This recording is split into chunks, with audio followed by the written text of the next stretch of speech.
ہمارے ایک استاد کہا کرتے تھے کہ اگر تم صلہ رحم نہیں کرتے تو اعمال میں مت آنا، تمہاری وجہ سے ہماری بھی دعائیں رد ہو جائیں گی۔ صلہ رحم، صلہ رحم یعنی جو خونی رشتہ دار ہوتے ہیں ان سے ملتے رہنا۔ مولا فرماتے ہیں جو قطع رحم ہوتا ہے نا، جو اپنے خونی رشتہ داروں سے نہ ملے۔ خونی رشتہ دار کون کون ہیں؟ ماں باپ ہیں، چچا، پھپھی، ماموں، خالہ، بہن بھائی، اولاد نسلوں کے اندر۔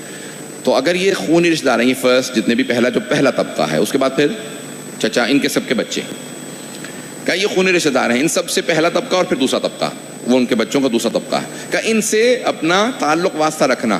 فرماتے ہیں کہ جو آدمی اگر ان میں سے کسی بھی خونی رشتہ دار سے اپنا رابطہ توڑ لے، قطع تعلق کر لے، سلام دعا بند کر دے، تو اس کے اعمال قبول نہیں ہوتے۔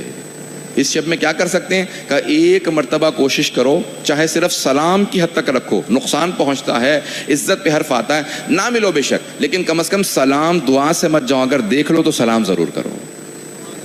اب آپ حضرات خاموش ہیں بالکل، میں بھی اور پڑھنے والا ہوں اس میں۔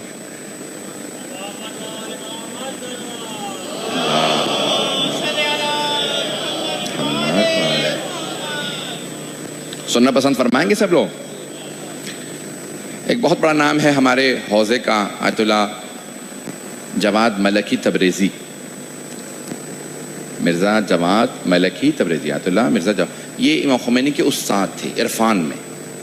عرفان سب سمجھتے ہیں، مسٹیسزم جیسے تصوف ہے جس کو پڑھنے والے ولی بن جاتے ہیں۔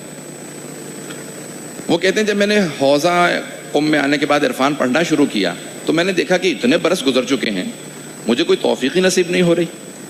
اتنا عرفان پڑھتا ہوں، تہجد کی نماز نہیں چھوڑتا، قضا نہیں ہوتی تہجد مجھ سے۔ انہوں نے اپنی کتاب میں لکھا ایک جملہ، المراقبات ان کی کتاب ہے، اس میں لکھتے ہیں میں ایسے لوگوں کو جانتا ہوں کہ اگر تہجد پہ نہ اٹھیں تو فرشتے انہیں آ کے اٹھاتے ہیں کہ تہجد کا وقت ہو گیا، اٹھ جاؤ۔ امام خمینی نے اس کے نیچے جملہ لکھا ہے، یہ انہوں نے اپنے متعلق لکھا ہے، یہ کہہ رہے ہیں میں کسی ایسے کو جانتا ہوں، کسی کو نہیں، یہ اپنے متعلق کہا ہے، لیکن بتانا نہیں چاہتے تاکہ ریاکاری نہ ہو۔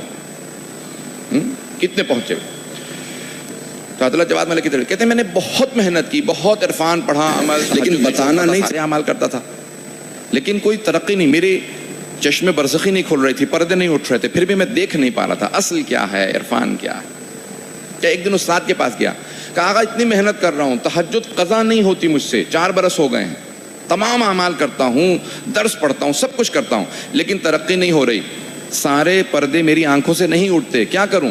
کہا کہیں ایسا تو نہیں ہے کہ تمہارا کسی خونی رشتہ دار سے قطع تعلق ہو گیا ہو؟ کہاں سگے چچا سے نہیں ملتا، ان کے بچوں سے نہیں ملتا۔ اب کہا کہ میں ایک میرے قریبی رشتہ دار ہیں، چچا ہیں، میں ان سے نہیں ملتا، والد کی ان سے بول چال بند تھی اس لیے میں بھی نہیں بولتا۔ کہا اور انہیں کا بیٹا، چچا کا بیٹا، وہ بھی قم میں پڑھتا ہے، میں اس سے سلام دعا نہیں لیتا، کیوں؟ کیونکہ والد نہیں بولتے، والد کی بول چال بند ہے۔ کہا جب تک انہیں راضی نہیں کرو گے عرفان کے درجے میں آگے نہیں بڑھ سکتے۔ تو عبداللہ جواد ملکی تبریزی کہتے ہیں اب شرمندگی ہونے لگی کہ ابھی 4 سال سے بات نہیں کی، سلام دعا نہیں لی، وہ سوچے گا اچانک آ گئے ہیں، پتہ نہیں کیا مفاد ہے، کیا فائدہ ہے ان کا، کس نیت سے ملنے کے لیے آئے ہیں۔ کہا مجھے شرمندگی بہت تھی، لیکن میں چاہتا تھا عرفان کے درجات طے کروں، تقوی کی منزل کو پالوں۔ تو کہا ایک دن خود ہی میں نے دیکھا کہ وہ درس سے باہر نکل رہے ہیں، میرے ہی درس میں جاتے تھے، استاد دونوں کا ایک ہی استاد تھا۔ کہا میں باہر نکلا، فوراً جوتے سیدھے کر کے ان کے سامنے رکھے اور فوراً چلا گیا۔ انہوں نے دیکھ لیا کہ اس نے جوتے میرے سیدھے کر کے رکھے ہیں۔ کہا جب 2-4 دن میں نے ان کے جوتے سیدھے کر کے رکھنا شروع کی اور چلا جاتا تھا، ملتا نہیں تھا شرمندگی کی وجہ سے، تو اچانک ایک دن جیسے جوتے سیدھے کر کے رکھے، انہوں نے فوراً مجھے سلام کیا۔ انہوں نے سلام میں پہل کی کہ اتنی محبت سے تم آتے ہو، جوتے سیدھے کر کے رکھتے ہو۔ کہا کہ ان کا دل پسیج گیا، انہوں نے سلام کیا، اور اسی میرے کہتے ہیں کہ چچا داد بھائی نے اپنے والد کو خط لکھا، کہہ رہے جن سے ہماری بول چال بند تھی ان کا بیٹا میرے جوتے سیدھے کر کے رکھتا ہے۔ کہا کہ میرے جوتے سیدھے رکھنے کی وجہ سے وہ چچا والد کے پاس گئے، ان سے معافی مانگی، محبت سے ملے۔ کہا اس کا یہ اثر ہوا کہ اللہ نے وہ دریچے میرے لیے کھولے جو میں تصور بھی نہیں کر سکتا تھا، وہ مقامات پائے کہ یہاں تک کہ خمینی جیسے افراد میرے شاگرد بننے لگے۔